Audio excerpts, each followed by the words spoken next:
आज पंजाब से हैरान करने वाली खबर आई है। फॉर्मर एमएलए सत्कार कौर ड्रग्स सप्लाई करती हुई पकड़ी गई। आज कोर्ट ने सत्कार कौर और उनके भतीजे जसकीरत सिंह को एक दिन के पुलिस रिमांड में भेज दिया। सत्कार कौर 2017 से 2022 तक कांग्रेस की एमएलए थी। 2022 में टिकट नहीं मिला तो बीजेपी में शामिल हो गई थी, लेकिन जैसे ही उन्हें ड्रग्स के केस में पकड़ा गया तो बीजेपी ने सत्कार कौर को पार्टी से निकाल दिया। पंजाब पुलिस का दावा है कि इस बात की पक्की खबर मिली थी कि सत्कार कौर अपने भतीजे के साथ ड्रग्स सप्लाई का काम करती है। इन्फॉर्मर ने पुलिस को सत्कार कौर की कुछ फोन रिकॉर्डिंग्स प्रोवाइड करवाई जिसमें ड्रग्स डीलिंग की बात हो रही थी। इसके बाद पुलिस ने ट्रैप लगाया। पुलिस ने अपने एक इन्फॉर्मर के जरिए सत्कार कौर से कांटेक्ट किया। 100 ग्राम ड्रग्स खरीदने की बात की। लोकेशन तय हो गई। पुलिस ये देखकर हैरान रह गई कि ड्रग्स की सप्लाई करने खुद सत्कार कौर पहुंची। पुलिस ने बताया कि लोकेशन पर 2 गाड़ियां थी। आगे की गाड़ी सत्कार कौर का भतीजा ड्राइव कर रहा था, जबकि दूसरी गाड़ी में सत्कार खुद थी। सत्कार कौर ने भतीजे को आगे भेजा। दूसरी गाड़ी में लोकेशन से पहले ही रुक गई। जब भतीजे ने ग्रीन सिग्नल दिया तो सत्कार कौर भी मौके पर पहुंच गई। हालांकि जैसे ही पुलिस की मौजूदगी की भनक लगी तो सत्कार कौर के भतीजे ने पुलिस पर गाड़ी चढ़ाकर भागने की कोशिश की। एक पुलिस वाले को चोट भी आई, लेकिन एसटीएफ ने सत्कार कौर और उनके भतीजे जसकीरत को रंगे हाथ पकड़ लिया। सत्कार कौर की गाड़ी से 100 ग्राम ड्रग्स की रिकवरी हुई। बाद में उनके घर से और ड्रग्स भी बरामद हुई। उस बंदे ने, जो हमारा सोर्स था, उसने एज ए डिकॉय एक डील की।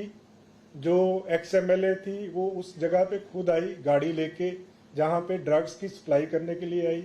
जब हमारी टीम, जो एएनटीएफ की टीम थी, उन्होंने जब इंटरसेप्ट करने की कोशिश की तो इवन गाड़ी दौड़ाने की कोशिश की गई। एक ऑफिशियल के पांव पे थोड़ी सी चोट लगी है उसमें, और मौके पे 100 ग्राम ड्रग की जो रिकवरी हुई मौके पे।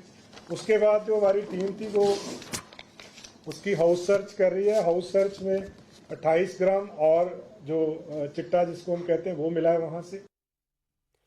जैसे ही पूर्व विधायक सत्कार कौर ड्रग्स के केस में पकड़ी गई तो इस पर जाहिर है सियासत तो शुरू होनी ही थी। क्योंकि सत्कार कौर कांग्रेस के एमएलए रही हैं, इसलिए शिरोमणि अकाली दल ने कहा, सोचने वाली बात यह कि सत्कार कौर अगर पूर्व विधायक होने के बाद ड्रग्स की सप्लाई कर सकती हैं तो कांग्रेस की सरकार के दौरान विधायक रहते हुए वो क्या करती होंगी। देखिए, बड़ी दुखदाई बात है और बड़ी सीरियस बात है कि एक एमएलए जो है, जो रही है, अभी तो बीजेपी में है, पहले कांग्रेस पार्टी में थी, तो एमएलए रहने के बाद अगर कोई ऐसा काम करता है कि ड्रग्स की तस्करी करता है तो मैं समझता हूँ ये जो आम अपराधी से ज्यादा बड़ा क्राइम है। तो अभी अगर वो तस्करी कर रही है तो कांग्रेस की सरकार के टाइम में क्या इन लोगों ने किया होगा, इंक्वायरी तो उस चीज की होनी चाहिए। आम आदमी पार्टी ने इस मामले में अकाली दल और बीजेपी दोनों को घेरा। पंजाब में आम आदमी पार्टी के प्रवक्ता बिक्रमजीत पासी ने कहा, अकाली दल के नेता आज कुछ भी कहें, बीजेपी भले ही सत्कार कौर से पल्ला झाड़ने की कोशिश करे, लेकिन हकीकत यही है कि एक दिन पहले तक सत्कार कौर बीजेपी की मेंबर थी।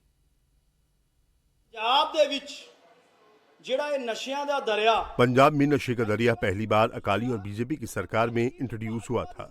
इसके पीछे कहीं न कहीं राजनीतिक शक्तियां इन्वॉल्व हैं। आम आदमी पार्टी की पंजाब की सरकार लगातार ड्रग्स के खिलाफ लड़ रही है, एक्शन ले रही है। आज भले ही बीजेपी ने पल्ला झाड़ लिया, लेकिन कल तक तो वो बीजेपी की ही मेंबर थी।